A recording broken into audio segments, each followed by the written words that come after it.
नमस्कार, स्वागत आहे तुमचं आपल्या स्टडी पॉइंट या यूट्यूब चॅनलमध्ये. तर सर्वांना शालार्थ आय डी देण्याचे संचालकाचे आदेश आहे.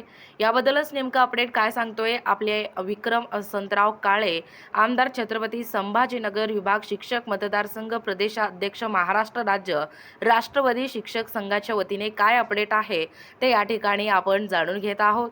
बघा, सर्वांना शालार्थ आय डी देण्याचे संचालकाचे हे आदेश आहेत.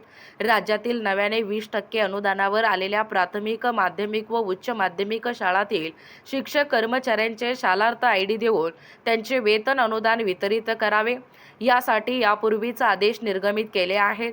परंतु अनेक ठिकाणी SIT चौकशी सुरू असल्यामुळे हे शालार्थ आय डी दिले गेलेले नाहीत.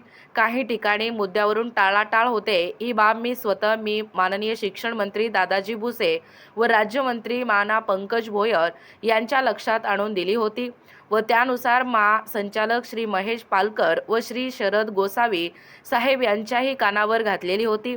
त्यानुसार त्यांनी या ठिकाणी कालच पत्र निर्गमित करून राज्यातील सर्व शिक्षणाधिकारी व संचालकांना शालार्थ आय डी देऊन वेतन करण्याबाबत व त्याचा अहवाल सादर करण्याबाबतच्या सूचना या ठिकाणी दिलेल्या आहेत.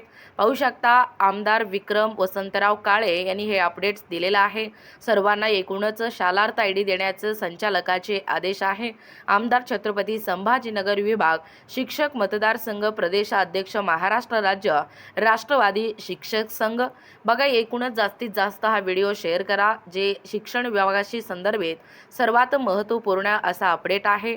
आणि असेच व्हिडिओ पाहण्यासाठी आपल्या चॅनलवरती जर नवीन असाल तर आपल्या या चॅनलला किंवा आमचे व्हिडिओ जर तुम्हाला आवडत असतील तर आपल्या या स्टडी पॉइंट या यूट्यूब चॅनलला लगेचच लाईक आणि सबस्क्राईब करायला विसरू नका.